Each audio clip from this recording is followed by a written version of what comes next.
Hi there folks, welcome to RRTV's live and exclusive coverage of the Skip Barber Monday Lights. We're coming to you live from Infineon Raceway tonight at Sonoma, and I'd also like to welcome to the box my co-host Alex McKellar. Hi Alex, it's looking like a nice day out there at Sonoma. Yeah, thanks very much Bernie. You're here for round 10 of the Skip Barber Championship for Season 4 2016, looking like a great track, great conditions. Fantastic field again, Bernie, I have to say. We've got strength of field tonight of just a tick under 3,000 at 2,998. Third highest strength of field for the week. So in a week that struggled for participation, once again, Monday night's lights have drawn out a great field.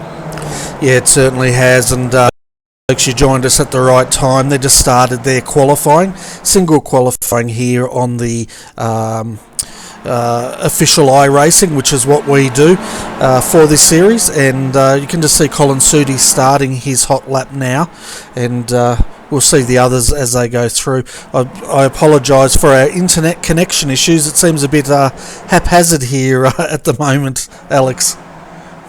Yeah, look, I get the odd issue myself time to time, and I know some of the participants tonight have had issues throughout the week. Ben Furhoff, as you may remember, last week really struggled and actually dropped out of the race. He had another one of those during this week as well. So hopefully for Ben's sake, a local guy who's really fast around the track, hopefully he doesn't suffer those issues tonight, Bernie.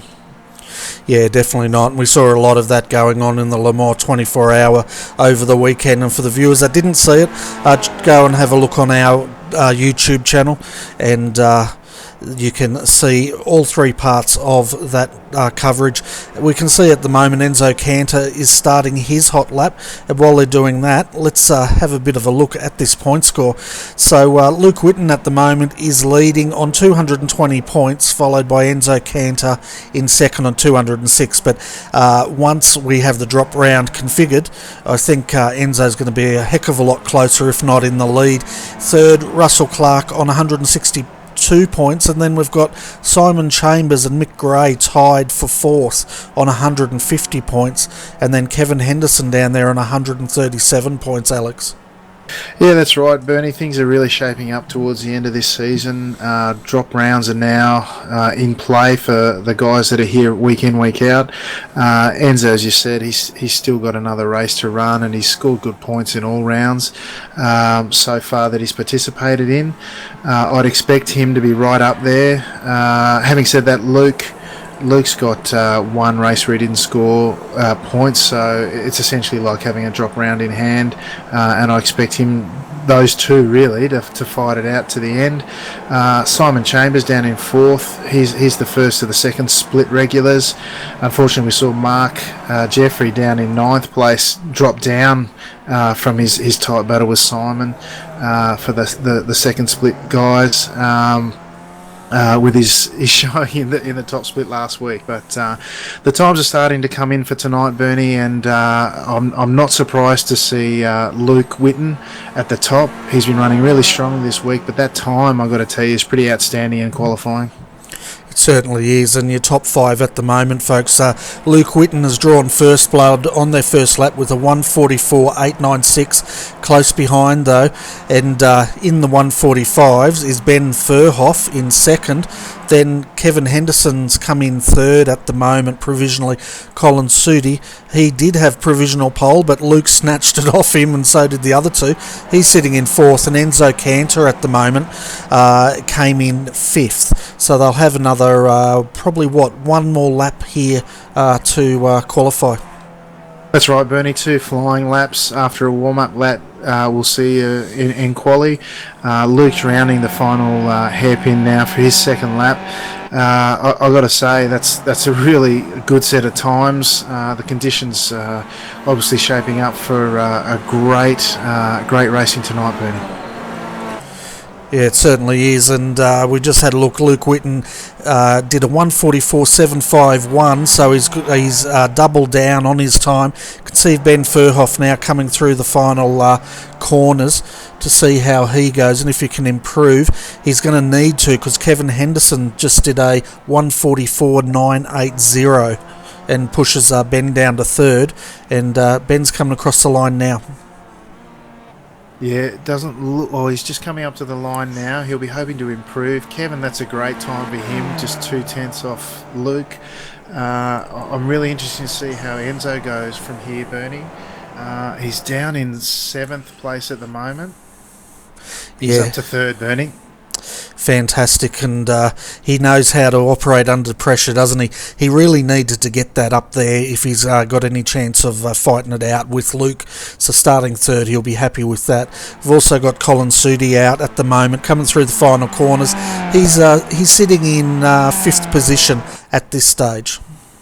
Yeah, his second lap, providing it's clean, could be worth a couple of tenths to him, so he could definitely move up from there, Bernie. Again, hot times with 2 of the drivers under a 1 minute 45 in qualifying. That's really impressive around here. So like I said, I think the track's set for a good run, as actually it looks like Colin's pulling into the pits and not running his second lap, unless he was just doing a cool down. Yeah, actually he was just running a cool down lap, Bernie. Okay, we can see now Benjamin Soko coming across the line, currently sitting in 7th. His best time was a 1:45.621, and he needs a 1:45.519 to move up in that position. Just having a look at...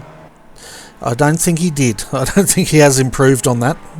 No, I think like Colin there, Bernie, he was just running a cool-down lap. He's trying to get a handle on conditions. It seems to be really grippy out there tonight, much more so than it has been in most of the sessions I've been in during the week. So he's probably just trying to get a feel of the front-end bite that you get in this type of conditions, Bernie.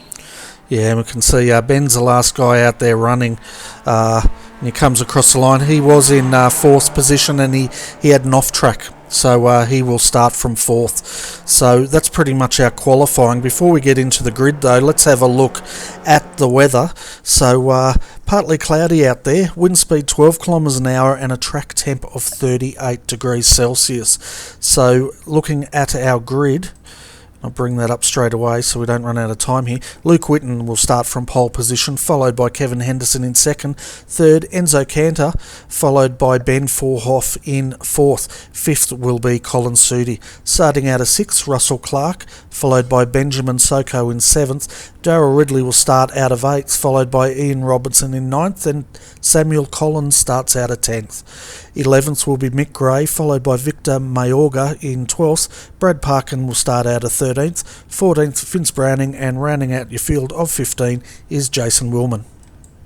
Yeah, interesting to see Enzo out of 3rd. I was just looking at some of the server chat. He said he woke up about 10 minutes ago. That might explain where he's ended up on the grid. But having said that, like I said, Luke's been lightning fast around here all week. I expect him to put on a great performance tonight and give Enzo a really good run for his money. Great to see Kevin up there as well, Bernie. It certainly is, and the revs will be rising. We've got Luke on the outside, Kevin on the inside, row 1, and waiting for starters orders. Green light here, and we're away at Sonoma. Good start by all, and Luke cuts across the nose of Kevin and says, "I'd take that." And Enzo Cantor, he's also got a good start, and Ben Furhoff is right behind him. Yeah, it looks like Ben's going around the outside there through the second turn. Enzo's held the defensive line there and held him out, although Ben's looks to be having a look up the inside again. Oh, it'd be brave to pass around there, and Enzo's held his line as Colin has a look up on the inside there, trying to make hay while the sun shines, as they say, Bernie.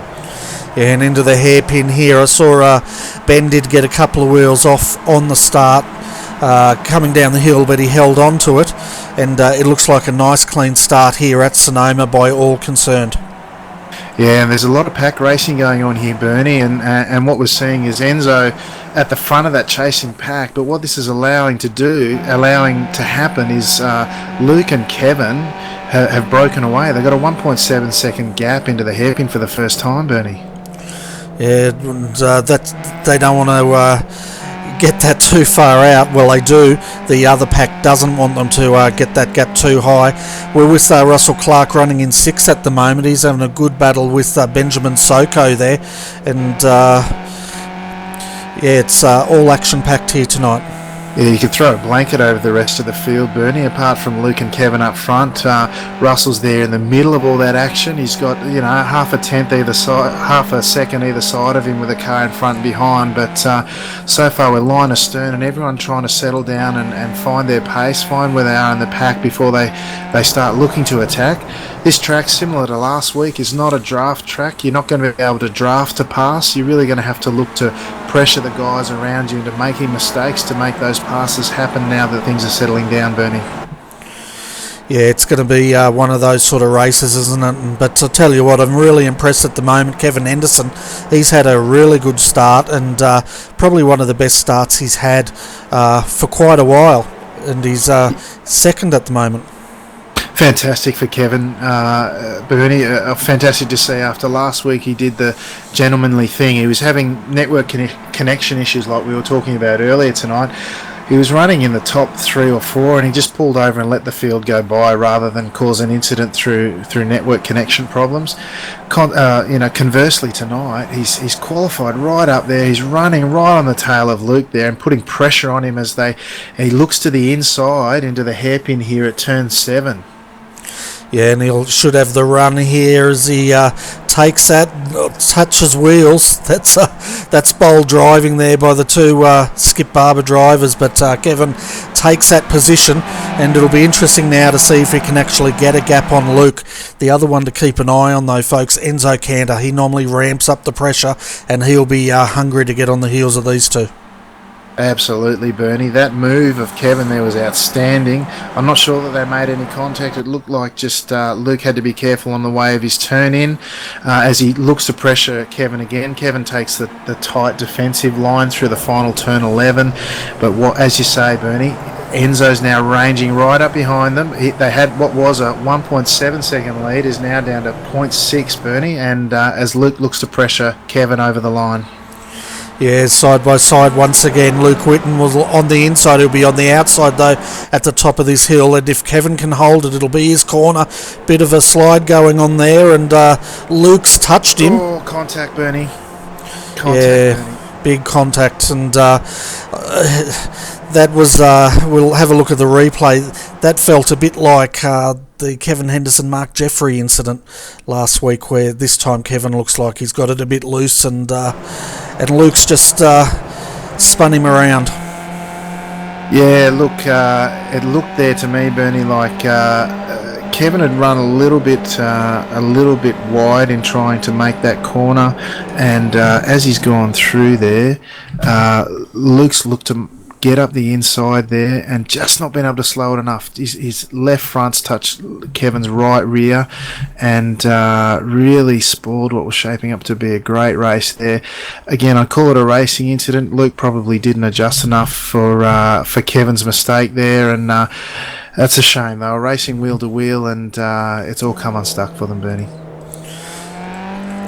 Yeah, it certainly has, but I tell you what it has done is gifted Enzo Cantor the first position here, and this is not what they wanted, because once Enzo gets in the lead as he drifts it through the corner, he loves leading, doesn't he? And he's got Ben Furhoff behind him, Colin Sudi in third, Benjamin Soko down there in fourth, Russell Clark fifth. From that incident we have Luke Whitten down in 14th and Kevin Henderson in 11th.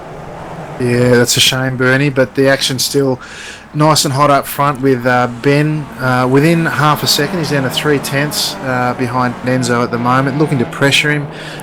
Hopefully for Ben, his network connection remains stable and he can continue on that run. I saw Enzo's performance at this track in the 2K Cup yesterday their time, and he looked like he was a little bit underdone for practice. He managed a fantastic third position, but I think he's only run one other official race here this week, Bernie, and so Ben, who's had a bit of track time this week, I would expect to be able to put that pressure on Enzo. It'll be interesting to see how such an experienced driver copes with that sort of pressure, Bernie. Yeah, it certainly will, and that's exactly what Ben's doing at the moment, as he's just hanging on the back here of Enzo. The gyrocam, folks, makes it look like Enzo's a lot further ahead than he actually is, and if we go back to our normal cam, you can see the exact gap there. Yeah, he's sitting about 0.3 behind is Ben. Colin Sudi raging up a little bit behind. He's about 1.1 seconds behind that leading group, with Ben Soko in fourth, a further 2.1 seconds behind, with Russell Clark rounding out the top five right on his tail, about half a second behind Benjamin. So Russell's having a great run, Bernie. Yeah, he certainly is. Another one having a good run's Mick Gray, and he's had some good runs, but he's had a fairly mixed season, hasn't he? But he's sitting down there in seventh, bit lonely. There's not many around him. No, that's right. Mick's doing really well. Once again, he's struggled a bit in qualifying, but he's up 5 positions off the grid, which is a fantastic effort. He does that quite frequently. I've seen him do that in the past, where he doesn't qualify as great as he could do, but he certainly then rushes through the field with great haste. Directly behind him, Bernie, as you say, he's got a bit of a gap back to Ian Robertson and Vince Browning. Ian made the pass on Vince into the final hairpin last lap, but Vince as well is up 6 positions off his starting spot on the grid, as Kevin now looking to come back through the field. It doesn't look like he's pitted, Kevin. He's sitting right on Vince's tail without a front wing though, Bernie. Yeah, he has not pitted, and he's fighting here for 10th. Looks on the inside. Yeah, little touch. Oh, big touch.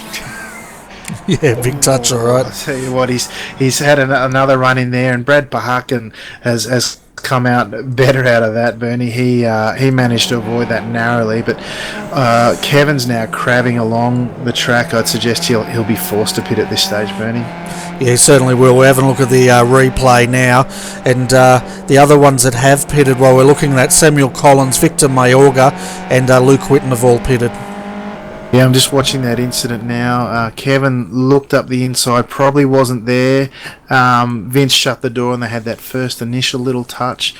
And then it looks like, to be honest, Vince has just lost the back end and turned into Kevin, unfortunately, with the control that he's lost there. I'm not sure if he was carrying damage.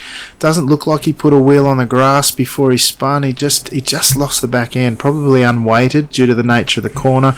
And then you can see, as they've come together, Kevin's come back across the track and Brad has snuck through there with the narrowest of margins, Bernie. Yeah, it's...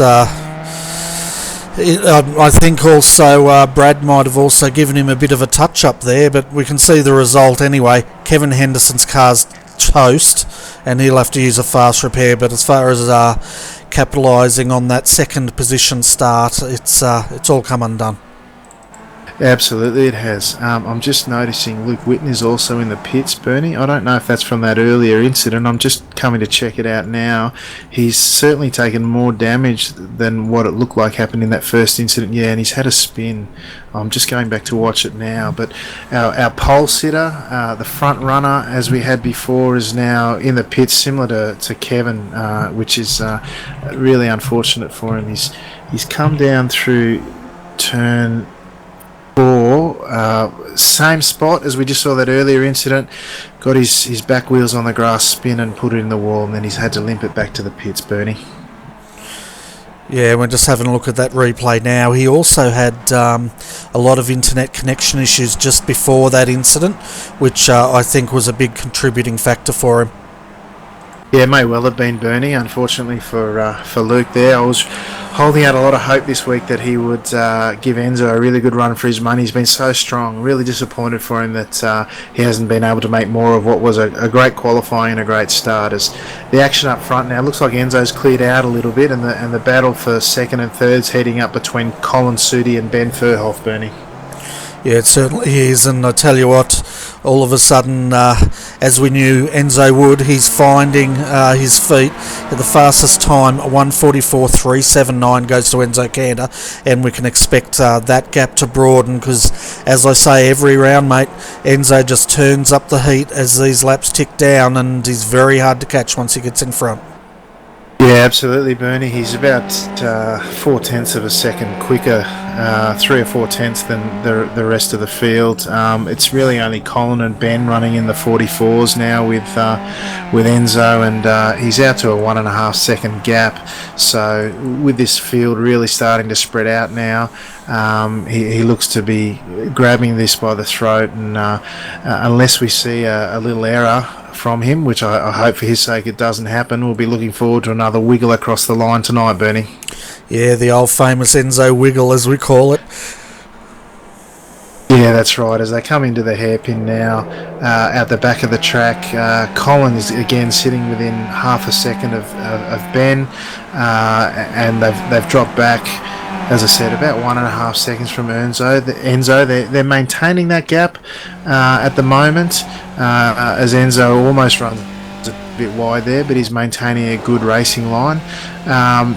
Hopefully, for the sake of the race, with 8 laps remaining, these two can work together as Ben gets a bit of a slow run, and Colin will look to range up on the inside into the final hairpin. No, he thinks better of it. Sensible racing there from Colin. Plenty of time left to make a move. But hopefully, as I was saying, these two can work together, not race too much and cost themselves speed, and hopefully, as we're looking at a 1.6 second gap now up to Enzo, they can work together and catch him, Bernie. Yeah, well, that's what they need to do, don't they? At the moment, they're fighting for the second and third step on the podium. And we can see, I'll tell you what, Colin's all over the back of Ben here. He's pretty hungry to get past him to see if he can hunt down Enzo. Yeah, Ben missed the apex on turn 2, and that allowed Colin to close right up as they head into turn 4 now. Quite a challenging corner, that one of the most challenging on the track, as they head through turn 5 now into the long downhill sweeping turn 6. It's very easy to lose the back end through this sweeping turn 6, Bernie. As you see Ben here, even there a little bit, his back end went out.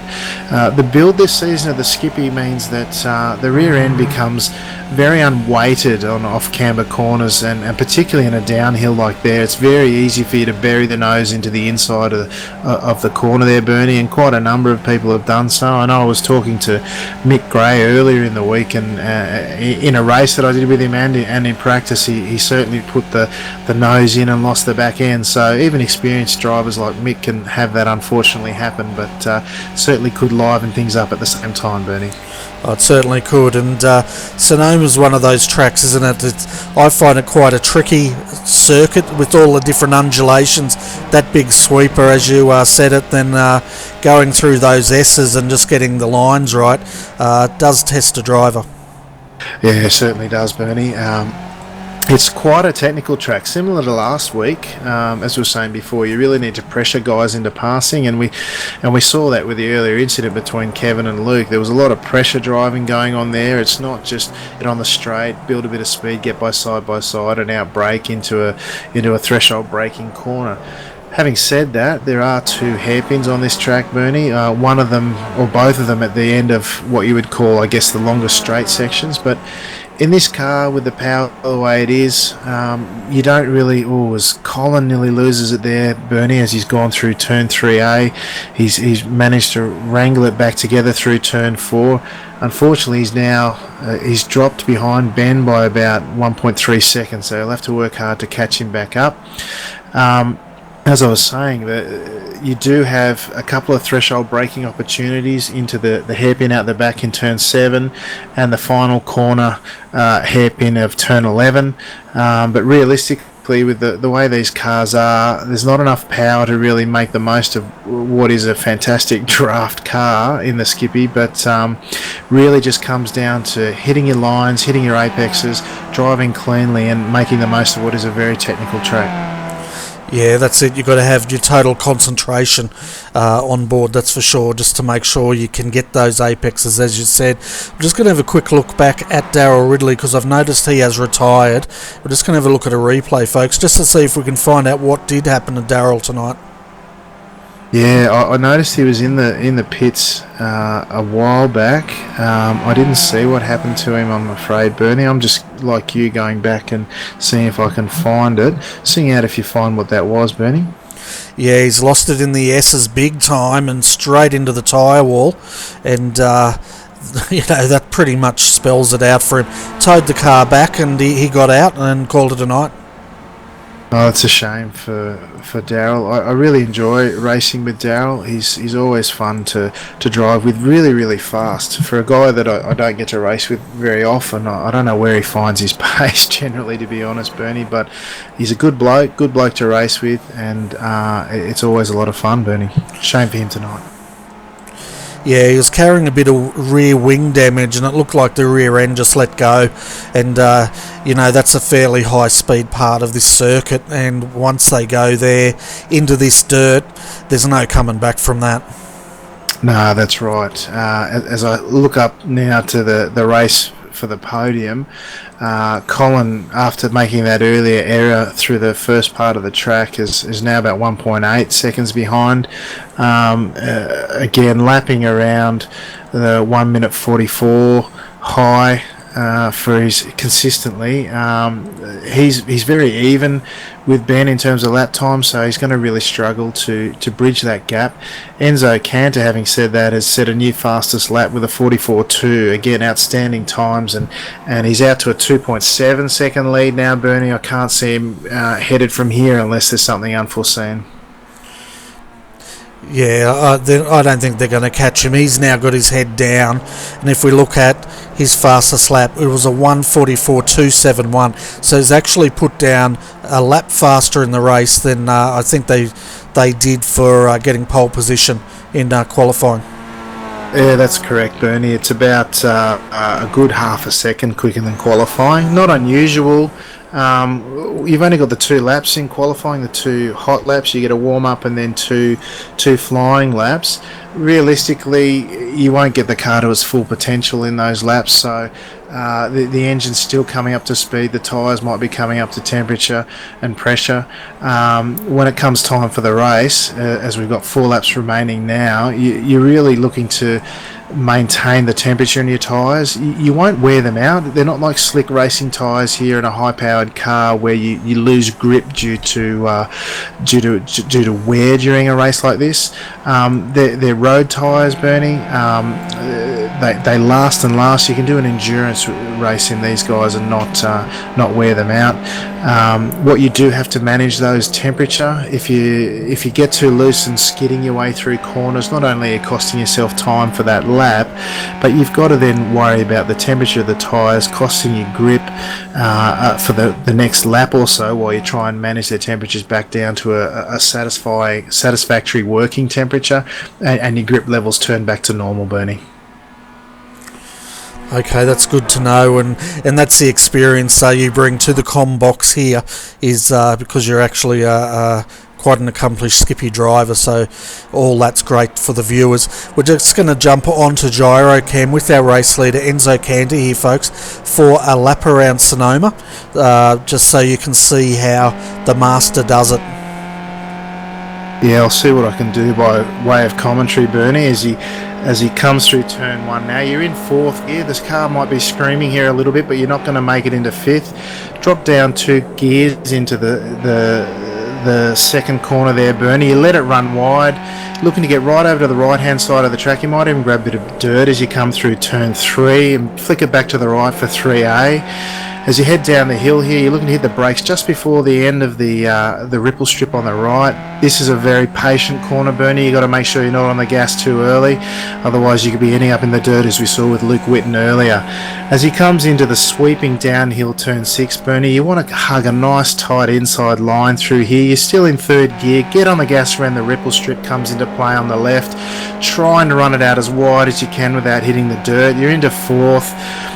You're into 4th gear all the way up here. You're looking to pick your braking marker on the left as one of the signs. Pull it in tight without clipping the ripple strip on the right. Get on the gas nice and early for the second apex through 7A. And then you're onto this quite technical section here through the 8 and A complex. You're still in 4th gear as you round through here, Bernie, into the right-hander. You're really trying to set yourself up for the longer straight on the circuit. As you come down here again, you just clip into 5th. Drop it down into 4th into turn 10 as you try to maintain your speed. You're coming into the second hairpin here as your second best passing opportunity. Through turn 11, trying to keep it tight to the inside. Through there in 1st gear into 2nd, and as you head up through the gears into 4th again to cross the line, Bernie, and that's a lap with one of the best drivers in the world. It certainly is, and while you were calling that, he did a 1:44.284, so it wasn't a slow lap either. No, he's done well. That's his second best lap, so great that he put on a good performance while we're on board, Bernie. Made for better viewing, hopefully. yeah, hopefully the viewers got a lot out of that. And I tell you what, folks, you can't learn off anyone better than Enzo Cantor. He is pretty much arguably the best in the world when it comes to the Skip Barber drivers out there, and it's great having your insights through that lap as well, Alex, to share with the viewers. Yeah, thanks, Bernie. I'm not certainly up to Enzo's standards, but I've done a few laps around here, and it's great to actually watch someone that you can learn from. I know I did a race during the week where I sat behind someone who was stronger in some parts of the circuit, and I was stronger in others. I just sat behind him for most of the race and learnt how he was taking those corners, and it really improved my lap times around here. As you say, Enzo's one of the best. He's currently leading the overall season championships, and he's cleared out, to be honest, there as well as he has tonight. He's 150 points clear of some of the remainder of the best drivers in the world. A shame again for Luke tonight. He's our top local driver in that championship, sitting in 7th place. He's down a couple from last week, as some of the other high performers are starting to get up their tally of 8 races for the season, and just they've nudged ahead of him. But once again, that must have been a great lap to have on board with Enzo, and really enjoyable to call, Bernie. Yeah, fantastic. And last lap, I don't know where this race has gone, but it's a last lap, folks. And it's been a really interesting race, hasn't it? In that we had our pole sitter and our second on the grid both retire from this race, and it's pretty much gifted Enzo with that win. Ben and Colin were having a bit of a battle, and they still are, but they're separated by about 9/10 of a second as they went across the line. The live one's 8/10 of a second. Yeah, it looks like Ben might be suffering a little bit of nerves, dare I say. Colin's really halved that gap. He's now within a second, and if he holds together through here, he should be able to get a little bit of draft through this section. He got a little bit of the wiggles through there, Bernie, and he's missed the apex there through turn 6. That'll compromise his run a little bit. He won't gain anything through here. Maybe he'll try to brake a bit later, hold the title line through this hairpin, and have a run towards the end, Bernie. Yeah, and this is where Ben will be, as you said, might be feeling a bit nervous. If he is, he's going to be battling what's going on in his head. He needs to just look forward, keep those apexes going. Don't worry about what Colin's doing, because first Colin's got to catch him, and then he's got to pass him. And but if he messes it up, then he's going to gift that second to Colin. Absolutely, Bernie. It looked like Colin was trying really hard again. He's up on the ribble strips there, indicating he's probably trying just a little bit too hard to get the gap closed as they head into the turn 11 for the final time. Colin takes a nice tight line through there, gets a good run out, but again, looks like Enzo's doing his wiggle over the line to take the victory as Ben and Colin round out the podium positions for tonight, Bernie. Yeah, and I was watching the Enzo wiggle there. He's actually perfecting it. It used to just be a little wiggle. Now he's actually getting a slide, as Benjamin Soko does the wiggle as well. Yeah, nothing is complimentary like imitation. Flattery is the best. Imitation is the best form of flattery, as they say. Sorry, I mucked that up a bit. Great to see Russell finishing with a top 5 position as well, Bernie. Yeah, it certainly is, and he's had a really good run, hasn't he? Jason Willman comes across the line in 9th position, waiting now for Samuel Collins in 10th. He's had a fairly clean run out there, and the last of our finishers will be Victor Mayorga. Yeah, I don't know what happened to Vince there, Bernie. Vince Browning was up 7 spots off the grid. He's finished... or finishing, if he hasn't already, in 12th by the looks, a lap down. So he must have visited the pits at some stage, Bernie. And again, perhaps our strongest. Well, Jason Willman is up the most places tonight by the looks, Bernie. He decided not to set a qualifying time, and from the back of the grids finished in 9th position inside the top 10, up 6 spots, Bernie. Yeah, I think what happened to Vince Browning was he was involved in that Henderson incident, as we'll call it, as we're having a look at the replay. You know, he got his 2 wheels off, collected Kevin, and pretty much ended Kevin's race and his. Yeah, sorry, I feel like a bit of a goose. I forgot all about that, Bernie. That's right, that was quite a big coming together, unfortunately, for Kevin and Vince, and luckily, as I recall, for Brad, who managed to sneak by. Great to see Brad out again. I believe this is at least his second Monday Night Lights performance, second in the top 10 as well. First time I raced with Brad was last week, actually, and I really enjoyed it. Had another one with him this week, and he unfortunately missed out, but good to see he's got a good result tonight, Bernie.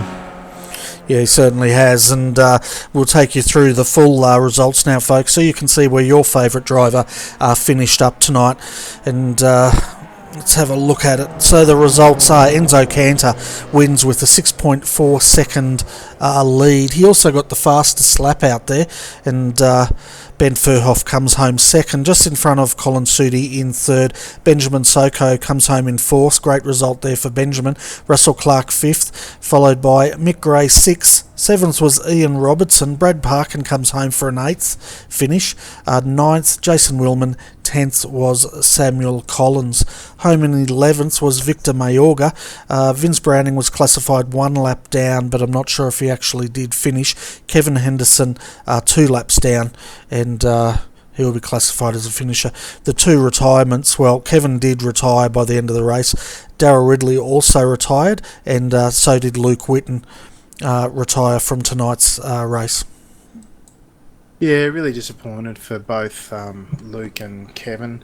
It's a real shame. They were so promising at the start, and just had those incidents that ended both their nights. Yeah, it was pretty action-packed there at the start, wasn't it? Yeah, absolutely, Bernie. There was racing going all over the place. Very tough to pass here, as we were saying before. So any opportunity you get to make that pass early on can pay dividends for the remainder of the race. A lot of pressure there, causing a couple of mistakes. Guys then trying to take advantage, and you know, we had the unfortunate coming together as we saw, Bernie. Yeah, we're having a look at the first coming together between Kevin Henderson and Luke Whitten there, and that was the first big incident. We've already seen the second one with Kevin Henderson and Vince Browning, and I tell you what, the trouble followed Kevin quite a bit tonight, didn't it? Yeah, I'm just looking at that first incident with Luke now, actually, and after last week being so gentlemanly, as I said, I was really hopeful for him to have a good race tonight, but as we saw, he just got a little bit wide through turn 2, and again, Luke not having time to react to the mistake. Tried to look up the inside. He looked like he was at full lock, trying to avoid it. It just carried too much pace, because that's a natural racing line there. You want to go and track out as wide as you can, but probably got a bit excited and wasn't able to compensate for Kevin's small error there, and tragically ended their nights competitively at the front. Yeah, and we're having a look at Luke's front end. He did have the nose off, and he was struggling with that car to get it back to the pits. And of course, he did end up retiring as this race went on. Yeah, he had the second incident through turn 4, Bernie. We saw later in the race. So again, I don't think he chose to pit, but as he came through turn 4, ran a bit wide, got the rear wheels into the dirt, lost the back end, and through trying to correct, he's ended up in the wall, unfortunately, Bernie. Yeah, and I tell you what, lap 2, we missed it live, folks, but Luke managed to straight line those S's because he couldn't get the car turned in. Yeah, look, I've just found what's happened to Darryl, Bernie. Just on that same lap where we saw the incident between Kevin and Luke. He's come in, and unfortunately, it looks like a bit of a netcode incident. We're looking in turn 6, the sweeping downhill left-hander. He's taken quite a tight line, and a bit of netcode. He's at full lock trying to turn left into the corner, probably carrying a bit too much speed on the inside of Samuel Collins. He's tagged the back of Samuel. I'd suggest there's a bit of netcode there, and then both of them have ended up going off after that contact onto the outside of turn 6. So mystery solved on that one, Bernie. Yeah, it certainly was, and we had the super slow-mo as you were telling us, so the viewers could see it unfold as you said it. But let's bring up the famous Enzo Cantor, and you can have a chat with him tonight, and I'll then finish it, because my Italian's not that good, and you know. No dramas, I'll give it a go again, Bernie. Because yesterday... G'day Enzo, Alex McKellar here, mate. Welcome back to the Monday Night Lights broadcast booth, mate. Great to see you back. Looked like a challenging qualification and start to the race for you, mate. Qualifying in third, and then the heat was certainly on up front before the incident happened there, mate. How did you find it? Hi guys, good morning.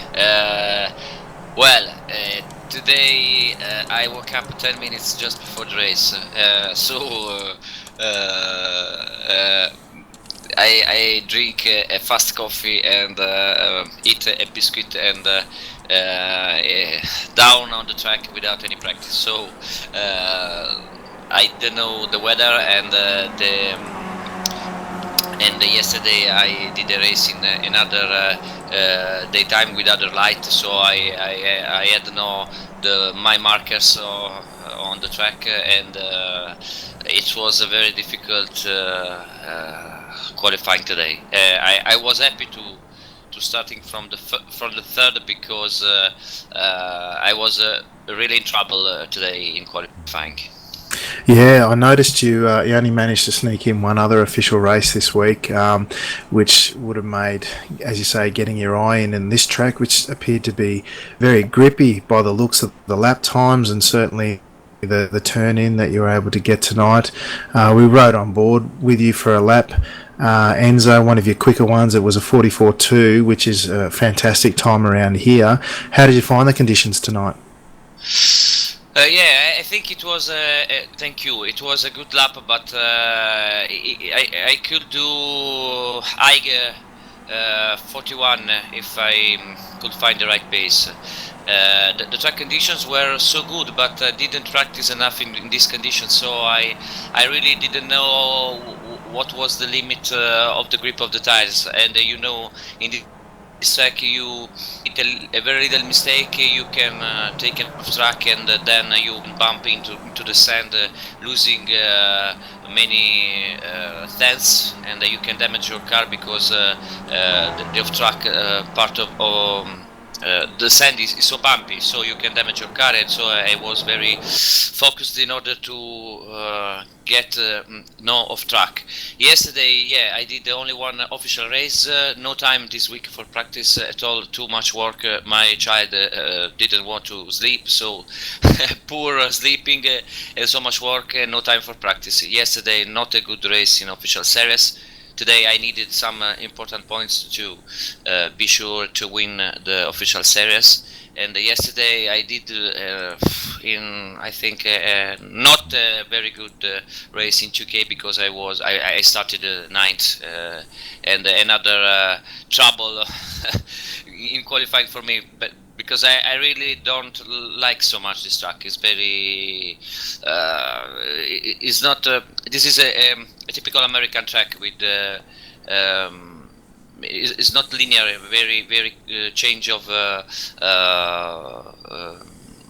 altitude, so I'm happy to get the third place yesterday in 2K and the win today, but I'm very sorry, because I was hoping in a fun battle with Kevin and Luke. I was catching them, but when I saw their incident, I was not so happy, because it was not so funny to win in this way. Yeah, well, they were having a great battle up front. Unfortunately, it was costing them time. They had you a bit of a gap, but somewhere between 1.5 and 2 seconds at the start there. But their battle for position really put that in jeopardy, and you were coming right up on the back of them when the incident occurred. You'll be pleased to know that we snagged the third highest strength of field for the week. We were quite a bit behind the European strength of field, the European US strength of field, but you've managed to grab 175 points for the championship. I note that about 150 odd points or thereabouts ahead in that race. So hopefully that's still a very pleasing position to be in. Once again, this sneaky Monday night light race has been a good opportunity to grab some points. Yourself and Victor Mayorga were the only two international drivers. Still no Stefano tonight, mate. You're not dragging your cohort along. Stefano Boniato was not there because he is finishing the works for building his new shop. He is a bread maker. He is building his new shop. He is finishing it in these days, and I hope in the last two races he will come back. He really doesn't have time to race, but I think in the next season he will be all the day with us. And I wanted to say congratulations to Ben Furov, because he did a very good start. He kept pressure on me, and in the first corners he really tried to pass me in a clean and fair way, and his pace was very good. I did not find my pace in the first lap, so it was difficult to get away and push him out of my draft. So again, congratulations to him. Yeah, Ben raced a strong race tonight, finishing second with Colin rounding out the podium. Ben's a really strong local driver. His I rating's only around 2,400, but I think that belies his pace and skill. So a great performance for him tonight. Well, congratulations again on your victory here tonight, Enzo. Great to have you back. Also on your podium finish in the 2K Cup. I was pleased to see the little Enzo wiggle on both occasions, mate. And I'll hand you back to Bernie, mate.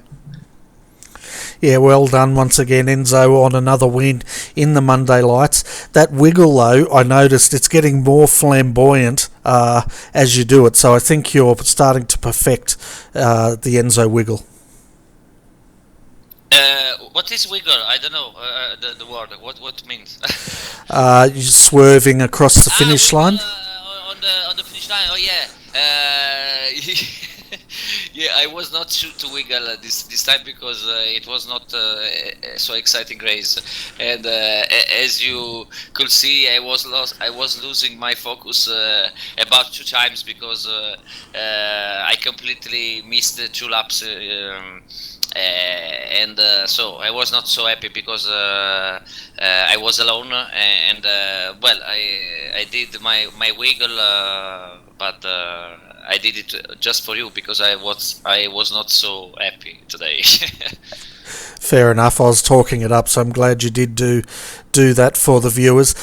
Before we let you go, though, Enzo, as always, give a shout out to your team and your sponsors and everyone else that's helped you with the setup of your car this week. Yes, thank you for giving me this chance every time. I have to say thanks to my team Ivano, my sponsors Trustmaster, TRL, Cumb, my team manager Fabio Mantellini, and Maria Concetta for logistics. And congratulations to you. Very awesome work as always. And I hope this broadcast will continue the next season too. Yeah, at this stage I think it will be, which is good, unless they fire me, of course. But I'll be here as long as the drivers turn up and the competition continues the way it's been going. I'm happy to support it. But anyway, Enzo, as always, it's probably nearly your lunchtime in Italy, and you probably need to go off and get something to eat. It's almost lunchtime, so I have to go. And goodbye to you again, and see you the next week, surely. Definitely, I look forward to it. Thanks for popping in, Enzo. You're welcome. So, Alex, we've got Simon Chambers down there. We'll bring him up. Simon was in the second split, and we'll get a few thoughts of what happened in that split and what the podium was. Sure thing. Hi Simon, welcome to RRTV's Combox. You were in the second split tonight. How did that race unfold? Well, it was thanks for having me on here, Bernie. And hello, Alex. It unfolded quite well. It's pretty clean. I think a lot of the action was behind where I was. I started third and dropped back to fourth, and had Mark Jeffrey on my tail for most of it. Top three guys got away from me, so I just sat pretty where I was. So, do you know what the podium result was at the end of the night? Yep, so first was JC Tussey, he's been in a few races before. Second, Chris Forbes, who's newest member to the league I'm running. Ken Hyams in third. I came in just behind that, and then Mark followed me. The top two were only split by 0.14 of a second over the line, so I couldn't see it from where I was. I was a bit far behind, but I was watching it, hoping that they would tangle up. That's an awesome finish, that's for sure. Split 1 was quite action-packed. What about split 2? Do you know if anyone out there got themselves into any strife? Yeah, I myself had a couple of slide off tracks in the first couple of laps. I was out of practice, and my force feedback failed in practice, and it magically came back in the race. So I had a couple of off tracks as I got the feel, and nearly got behind a couple of times. Mark was pretty good staying behind me and not. But there were a couple of guys who came off into the pits. Brian Cowan was one noticeable. Other guy, sorry, I'm just bringing up his name, who was pretty fast, Spencer Taylor. I hadn't seen him before. Looks like he's from America, but running a pretty good pace and challenging me away, and had an incident race. Fantastic for that report, and I tell you what, it must have been pretty off-putting running without force feedback, but then in the middle of the race having it all of a sudden turn on. You're lucky you didn't sort of just run off into the wilderness with it. Yeah, that's right. It was a huge dead zone in the centre of the wheel, and I just had no feel at all. When it came back, it's very disconcerting, so I had to tippy-toe around the course. Yeah, I bet you did. I'm just going to hand you over to Alex here and see if he's got any more questions he can pick your brain about. G'day, Simon. Great to have you here, mate. Really appreciate you coming up and giving us a bit of insight into the second split. I see you and Mark were stuck together in terms of the results, at least. He'll be securing a few more points and trying to crawl back up to renew that battle on the championship standings. Did you get much action in with Mark tonight? Yeah, certainly for the first half of the race, he was within a second of me. There were a couple of spots early in the lap where he was faster, and then later in the lap I was a little bit faster, so we just kept seesawing like that throughout the race. But then I think he had a little tangle with Spencer behind me and dropped off. He up a good about 8 seconds behind me in the end, but he was much closer for most of the race. Yeah, and I noticed it's great to see Ken Hyams up there with a podium finish there as well. He's sitting in 15th prior to this week in the championship, but I suggest with a few more results like that, he'll be fighting it out with you and Mark for the crown of the guys in the second split. Great to have you here again, have you here tonight as well, because I know you're organising the Australasian Super Skips Championship coming up at the start of next season. Can you give our viewers a little bit of insight into what that's going to look like? Yeah, so the idea is something on our side of the world, in our time zone, where we can probably an alternative 2K Cup, which isn't a friendly time. For the rest of us, I know a few guys missed the ANZ Skippy League run, I believe, last year on a Sunday afternoon. This one will be run Sunday nights, and it's much to the same theme. We're trying to keep it open, some of the lesser lights, not restricted by iRacing, but just try and keep it clean and fun is the main thing, and put a little bit of different experience for the guys. Championship where the guys can help each other, and we'll try and pair up teams, driver and a weak driver. I don't mean weak driver, but a lower I-rating driver, and they can learn from each other. So that's the idea. No, that's sounding great, Simon. Can I just get you to come a bit closer to your microphone? You're just cutting out a bit now and then, and we're losing a bit of the continuity. Sorry. No, you're right, mate. So I know, because I've been there for a couple of them, we're running a few practice races. Participation's been reasonable given the season hasn't started yet. What's your experience been like of those so far? Are they helping in the preparation? Yeah, I think so. The pit stop has been really a bit of a stumbling block for a few, including yourself, Alex. So people are still getting used to having to change the controls in their box and things like that. So the official races obviously don't offer a pit stop or don't require a pit stop, whereas we limit the fuel in these races and extend the distance a little bit. And you're forced to come in for a splash and dash of fuel, and some of the guys having to get used to that. The participation's been okay. It's been around an average of 10 drivers per race, and lots of fun. Sometimes there's some frustrating moments, and guys unfortunately run out of room and leave the session a little earlier than they'd like to, but I've had a lot of fun in the ones I've been in, and I've been watching the ones I haven't been in, and it looks like the guys are enjoying themselves, which is good. Yeah, look, I can second that, Simon. The ones I've been a part of have been great fun. Get a lot of our Monday night light regulars, so you're getting a high quality field. I would expect that once the season proper starts, we'll get a more packed field. Quite a number of people, no doubt, are still head down in the official season for this year. And yes, I can confirm the pit stops initially were a bit of a challenge, so I learnt from my experience there and how to optimise that. And as such, can speak to the benefits of doing a practice round or two.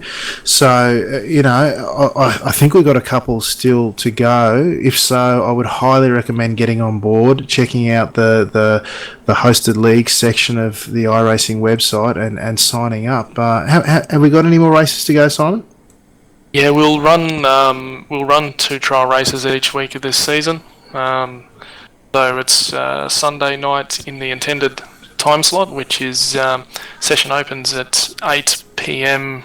Eastern Daylight Savings Time for practice and qualifying, and an hour after that the race will start, so at 9 p.m. Eastern Daylight Savings Time.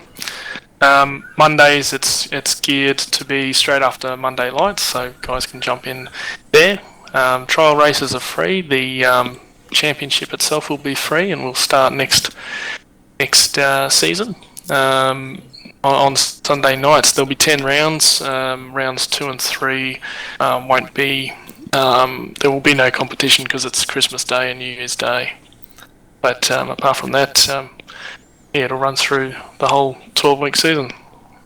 Excellent. So a complimentary series to the official one and the Monday Night Lights here for those guys competing in the official championship. For those who want to get out and compete in a hosted league where, the pressures are different. You haven't got IR and SR on the line, but what you've got is your opportunity to win that championship as distinct from the official overall, compete with the top local drivers who I know will all be itching in their seats to get out there and have a crack.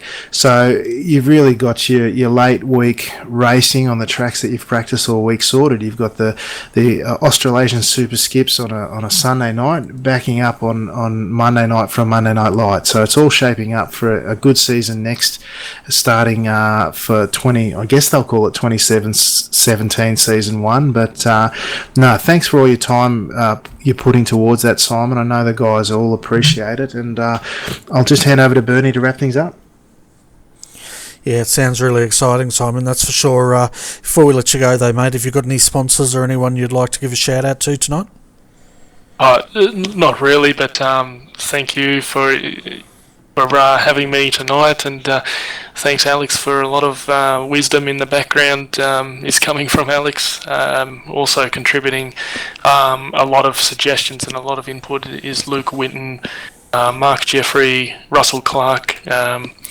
Yeah, there's quite a few of them who are very keen and helping out with this.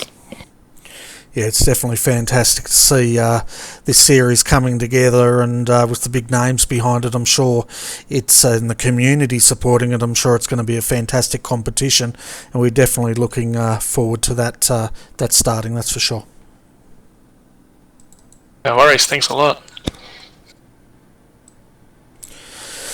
So, Alex, round 10's pretty much done and dusted. It was an interesting race, wasn't it? Quite a bit action-packed, but then again quite spread out as well. Yeah, it was interesting. You know, it really shaped at the start the action end-to-end, really. A couple of unfortunate incidents through the more technical parts of this track, although really having said that, it's technical throughout, so not entirely unexpected. I was a bit surprised that we didn't see more, you know, 1s and 2s, maybe the odd 3 pack racing together. But again, it might have just been down to guys, you know, losing out in different incidents around the place, and that's flowing on to the rest of the field overall. But yeah, look, whilst I was disappointed that the local guys who were up front didn't get a chance to really shine, pleased for Enzo to have another win. Second podium in a row for Colin Sooty, which was great. Fantastic to see Ben finish on the podium in second place after having the unfortunate network drop last week. Second top 5 for Russell Clark, my fellow flying hellfish racer. And Benjamin Soko, a guy that I raced with a bit last season. That would be his first top 5 that I can recall in Monday Lights. So bit of a few different faces than we're used to in the top 5, Bernie, but great to see a few guys having a good night. Yeah, it certainly was. It was great to see them all having a good night, having a good run. Lost a few, probably 3 retirements tonight, and a bit strange losing the top 2. But then again, they're battling pretty hard out there, and they're right on the edge, so it's probably not that surprising. But going on to next week, where are we heading for round 11? We're off to Imola for the second time, Bernie, so I'm sure Enzo will be excited to be back over in Europe. And yeah, it was quite popular last season. Obviously, it was the first season that it was run in. Quite a fun track. I certainly enjoyed racing there and learning the track. So guys coming around to their second season on there might have driven a couple of different cars there by now, getting to know the finer details of the track. But after a couple of slow weeks, even though we're rounding down the official season overall with only these 2 weeks remaining, I would expect to see participation up a little bit at what is generally a pretty popular track. Yeah, I'd expect it to be back up there as well.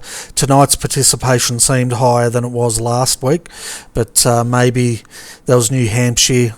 Maybe people don't like that so much, and again, Sonoma tonight might be one of those more unpopular tracks for the Skippy community here in Australia.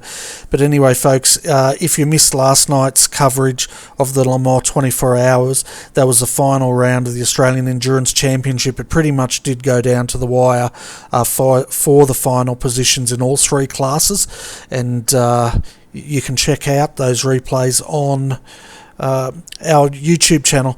If you don't watch any of it, I do recommend you tune in for the last half an hour, because there was a monumental battle that went right down to the wire, and that's all I'm going to say. You're going to have to watch the replay to find out more. As far as what we've got coming up this week, we will be presenting Saturday night the Australian split of the Blancpain Endurance Series World Cup qualifiers, and that will be on Saturday night, Australian Eastern Daylight Savings Time. Check iRacing Live if you are watching us from there, or check our Facebook page. That's facebook.com/Redback Racing TV. But after that, of course, we'll be back on the Monday night for the round 11 at Imola. But as always, Alex, it's always been a pleasure calling this race with you, mate, and I look forward to having you back next week. Yeah, thanks, Bernie. I'm off now to the scoring for this event, and then just quietly, that you've got me interested in the end of that race. I'm going to go off and watch the endurance closing stages, I think at least, and from me too, mate. It's been a pleasure doing this with you. I've really enjoyed it, so I'm looking forward to next week already. Yeah, me too.